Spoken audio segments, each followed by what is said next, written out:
Fala médicos! Todo mundo sabe que a melhor estratégia para investir em ações é se tornar sócio de boas empresas. Mas você sabe como definir se uma empresa é boa ou não? Vem comigo! Fala médicos! Hélio Barros aqui da Dr. Invest e hoje a gente vai ver o que você precisa avaliar numa empresa para definir se ela é uma boa empresa e se vale a pena você virar sócio dela. Então vamos direto aos pontos aqui. O que a gente vai fazer hoje é basicamente uma análise fundamentalista. A gente vai analisar os fundamentos de uma empresa para avaliar se vale a pena você se tornar sócio dela e, portanto, comprar ações dela e se isso vai te tornar alguém com dinheiro lá na frente. Bom, você vai precisar de informações técnicas sobre a empresa, informações sobre os fundamentos da empresa. E essas informações você encontra em dois lugares, dois sites. Um site chamado fundamentei.com.br e outro site chamado fundamentos.com.br. Ao conjunto de ambos os sites você vai conseguir achar todas essas informações que eu estou falando e assim conseguir concluir se a empresa que você quer investir é uma boa empresa ou não. É uma análise histórica que a gente faz da empresa, ou seja, a gente vai olhar para trás da empresa e a gente presume que, dado o passado dela, vai continuar tudo tão bom quanto sempre foi. Isso é uma análise fundamentalista, é você olhar para o passado dela e imaginar que ela vai continuar sendo uma boa empresa como ela foi no passado.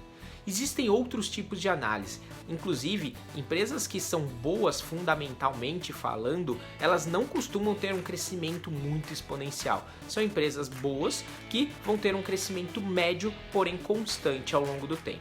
Muita gente vende por aí empresas com crescimentos enormes. Normalmente são empresas que são ruins quando você analisa o fundamento, mas existe alguma expectativa disso melhorar e essa melhora vai trazer um ganho enorme nos preços. Não é o caso da análise que a gente vai fazer aqui. Bom, são 5 os pontos principais que você precisa analisar numa empresa para saber se ela é boa ou não. Vamos a eles. O primeiro deles é receita líquida. Receita líquida é importante porque assim, você quer uma empresa que esteja recebendo dinheiro, esteja vendendo e ela precisa estar entrando dinheiro em caixa e você quer analisar isso nos últimos 5 anos sempre. Então você vai querer avaliar se a receita líquida da empresa vem sendo estável ou crescente nos últimos 5 anos. Significa que a empresa está vendendo constantemente e vendendo cada vez mais. O segundo ponto a se analisar é lucro líquido. Porque não adianta nada a empresa estar vendendo, mas na verdade ela não tem lucro com essas vendas. Então você quer que ela esteja tendo lucro nos últimos 5 anos, além de ter essas vendas. Você quer que os lucros líquidos sejam estáveis ou crescentes nos últimos 5 anos, porque isso representa que a empresa não só vende, como tem lucro. O terceiro ponto a se avaliar é o ROI, Return on Equity. Ih, lá começou o cara com os termos em inglês. Mas fica calmo. Return on Equity significa o quanto que a empresa consegue te dar de retorno, te dar de lucro em cima do patrimônio. Equity é patrimônio. Então, basicamente, a conta que precisa ser feita é lucro líquido sobre o patrimônio líquido.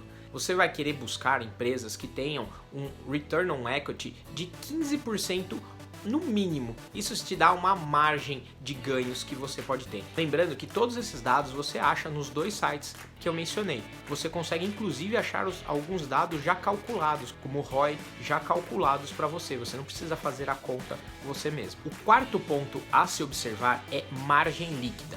Porque você quer que a empresa venda, que a empresa tenha lucro e que ela tenha margem de lucro sobre isso. Ela tem uma boa margem de lucro. Essa margem líquida é calculado com o lucro líquido dividido sobre a receita líquida da empresa. Então, a gente quer saber o quanto que ela tem de lucro frente à receita que ela tem. E a gente quer que tenha pelo menos 15% de margem. Isso significa que mesmo que aconteça alguma coisa com o valor das vendas, que ela sofra algum tipo de concorrência e precise reduzir o preço, ela ainda consiga manter o seu lucro. E por último, a gente quer avaliar a dívida líquida sobre o EBITDA. O que é isso?